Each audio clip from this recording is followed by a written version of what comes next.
Hello, welcome back to another Pen Talk. Thank you very much for tuning in.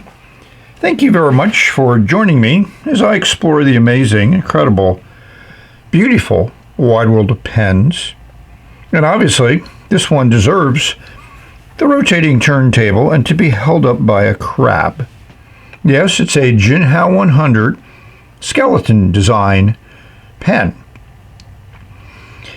It has some interesting little variations to it. As you may know, if you follow my channel, I think the Jinhao 100 is a great pen.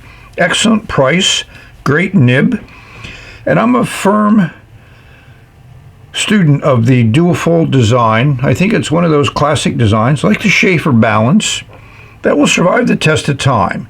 And in my hand, I like the way the balance feels, and I like the way the dual fold feels. And I prefer the dual fold over the balance if I had to make a choice. I like a flat end to a bullet end or a pointy end. You know, pilots done that, sailors done that, where they change the finials, keep the rest of the pen the same. So Mr. Crab is going to give you a wink, and we're going to explore this pen, compare it to some similar pens, and obviously ink it up and write with it. Stay tuned. So the first thing we must do is just look at this pen. And obviously we're going to run our fingers across it because that's what you always do with a pen. And I don't feel any sharp edges, but then I'm not that sensitive, and I'm certainly don't criticize things just for the sake of criticism. Nice matte finial at the top there, the cap, which they've done a few times. It was pretty well lined up with the clip. And that's the first time I've seen Jinhao there in the clip. They usually have the Chariot, which like they have at the finial. It's a ball clip. As we look at some other 100s, they have different types of clips, ball and the classic Parker Arrow. So when I first picked up this pen after I took it out of its cellophane sleeve, I thought it was a little light. And I mentioned that in the video, but it's actually 2 grams heavier than the all-plastic version, but you just kind of expect it to weigh more. And that's one of the things that, as a reviewer, you have to be careful about expectations versus presenting the item that you're reviewing in as objective a manner as possible. I try to be objective as I can be, so just keep in mind it weighs about the same as the plastic version. You don't really notice those 2 grams of difference. I got the blue and gold one. It comes in 4 colors. Here they are. The cap comes off in 1, 2, almost 3 turns, more than it should. We'll see a nice gold nib, or gold tone nib, to go with the design of the pen. Black section to go with the black finials, top and bottom. A classic dual fold design element. A little metal ring there at the bottom of the section. And it's a medium nib. Jinhao's been good at making mediums. I have a number of mediums in my 100s, and I like them all. So we'll see if this medium lives up to my expectations. And there's that classic injection molded plastic feed, which we see on many, many pens. And also pens, depending upon price point, they have the same feed. So I'm going to use a suitable ink. So here's this Trammel ink, which I've labeled number 3. It's a really nice blue with some nice blue glitter in it. Here's what it looks like. I got a nice full fill in this converter. You can see that blue glitter that has settled out of the converter, and it also settles out of the ink. But as we know, it goes into suspension very easily. I find these inks to be very nice, easy to use, and easy to clean out when necessary.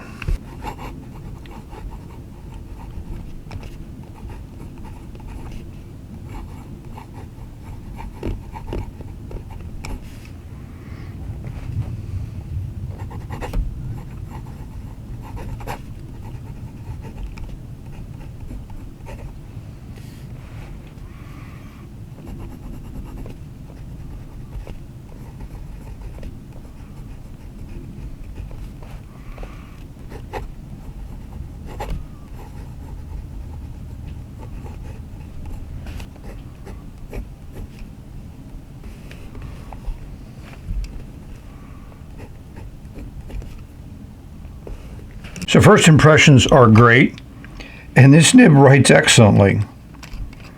As most of my Jinhao medium number 6 nibs have written in my other Jinhao 100s.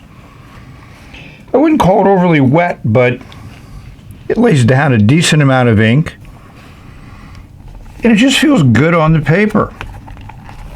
And his ink does have a little bit of glitter in it. We'll move it around to see if that shows up. This will be a nice writing pen. So I've slightly disassembled the 100 skeleton just to show you some interesting differences. They've certainly upscaled this converter.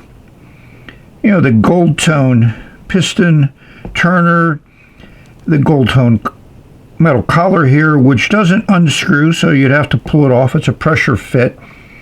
They don't have a metal band down at the bottom, which I prefer, but this works very, very well, so I don't have any plans to take it apart. And a nice little knurling there at the back end is a very nice little touch. Kudos to Jinhao. And this is also very different. I've not seen a nib collar like this with the metal band there at the bottom of the nib collar. Normally, it's at the bottom of the section. And here we have it comparing to a normal Jinhao 100 section, where you see that metal band is part of the section. The rest is somewhat similar, but there's not as much of an extension here at the end. You still have that great O-ring there, which I really appreciate that little touch because it lets you know when you've seated your barrel when you screw it back on. Here's what I would call a classic Jinhao converter, which we've seen millions of times.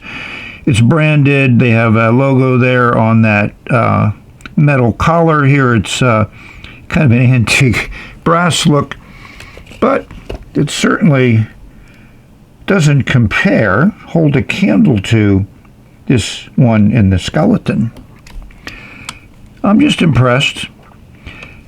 You know, it fits very, very tight at the end of that section, which is what you would like, where it fits onto that little extension on the nib collar. Very sturdy, very well done. Let's bring in the LED and take a look at this under a different light. So here we are in dark mode. We have a thunderstorm going on outside, much needed rain. For those in New Jersey, we've had a few little fires in our forests and fields. Hopefully this rain will bring that needed moisture in. I enjoy showing a pen like this in the dark mode because I like to show a pen in many different lights in many different ways, so you, the viewer, can make your decision as to whether this is a pen that you would like to own, to have, to write with, to add to your collection, whatever your motivation is. That resin is nice and transparent, as we can see. It works well. It does what it's supposed to do. And I enjoy this skeleton. It's more on the thin side. It shows off more of the pen material and less of the skeleton. And it also contributes to the lower weight of this type of design. If we look inside the cap, we'll see how Jinhao is now using a metal insert there that has a slot that you could use to unscrew the finial if you need to. And I've bent clips, so that's nice that you can take it apart and rebend the clip if you need to. For those of us that do vintage, that's one of the challenges that we many times have with a vintage pen, where the clip has been sprung. So that's the pen under a different light. Hope you like it. So you may ask, Chris, how many Jinhao 100s do you have? And this is a drawer in a nice pen drawer that I got on Amazon. It's an artist drawer. The shelves are a little bit thinner than I would like, those drawers, so you can't fit like an X159 in there, but the 100s fit in there, not a small pen. Here we have my brown check that Dean sent me, some orange ones, some of the ones with different colored finials. They also have different clips, the ball clip and the arrow clip. I enjoy all my Jinhao 100s, and I'm very, very happy to have a collection like this. Collections make me happy, and pens are something I like to collect. So those of you that are regular viewers that actually remember what you see in your videos, you may have said that, Chris, not all your Jinhao 100s were in the drawer when you showed us the drawer, and you are correct. Here's my two Jinhao minis. The wood one was the recent review. Here's the rainbow one. Here's a Jinhao classic where they have a nice engraved in the barrel. We have silver trim here.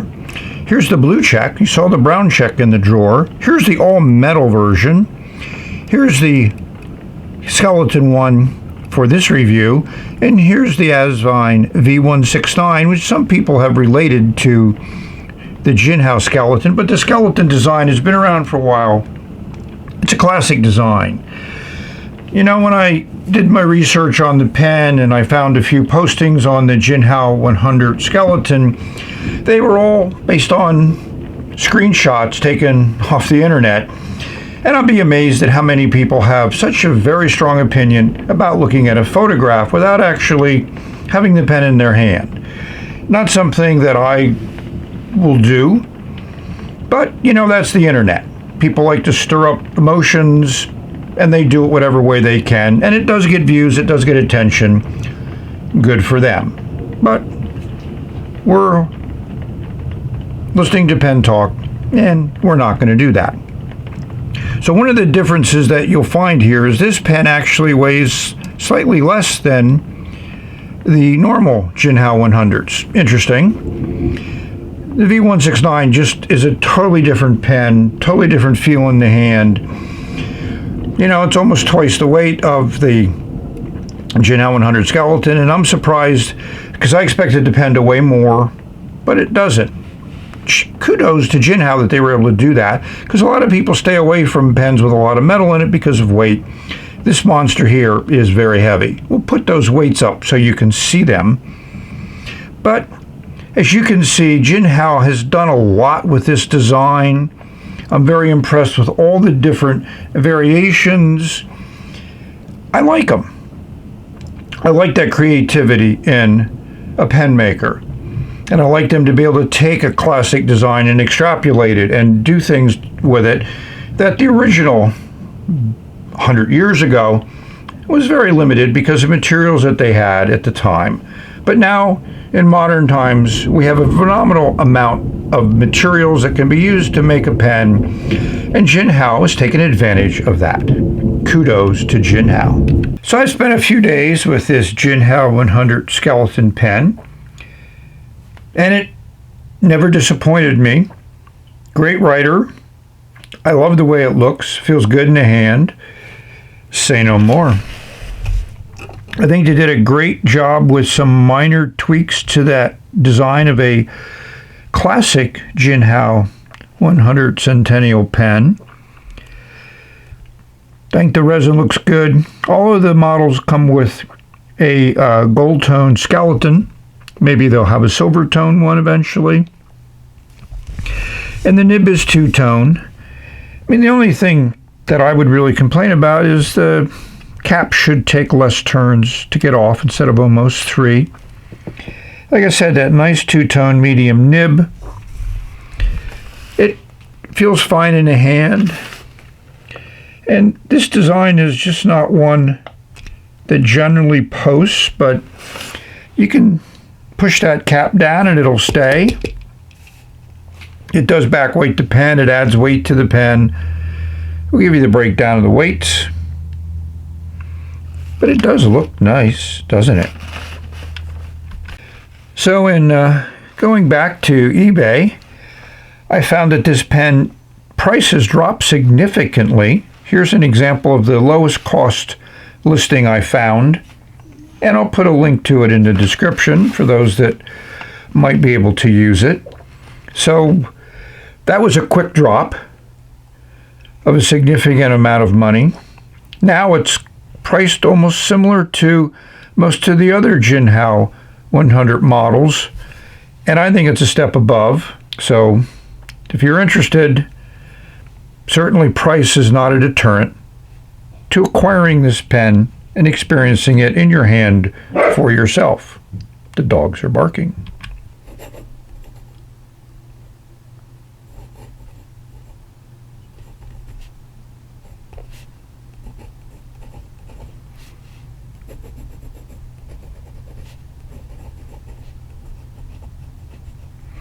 Yes, it continues to write extremely well. And this trauma link works well in it. So what else do you need? Hopefully you've enjoyed this look at an interesting pen. The extrapolation of a model line from Jinhao. And they certainly exceeded my expectations in what they might be doing. So we've reached the end of this video. I'd like to thank all of you for watching. I hope this video finds all of you safe, healthy, and happy, enjoying your pens, maybe finding one you can fall in love with.